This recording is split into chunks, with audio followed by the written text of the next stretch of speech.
Hey guys, I'm Anna, and today I'm going to show you how to fix Bible.is mobile app not working. So first of all, you need to make sure you're running the latest version of the app.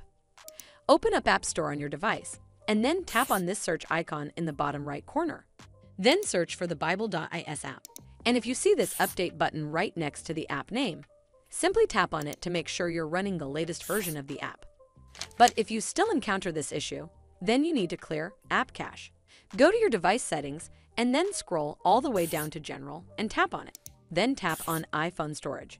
From here, search for the Bible.is app and then tap on it. Once you're on this screen, you need to tap on Offload App. Tap again to confirm.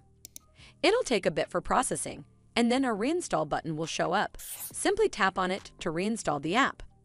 This should fix the issue, but if it doesn't, then you need to completely reinstall the app. Follow the on-screen instructions to navigate all the way to the app page. Once you're on this screen, tap on Delete App to uninstall the app from your device.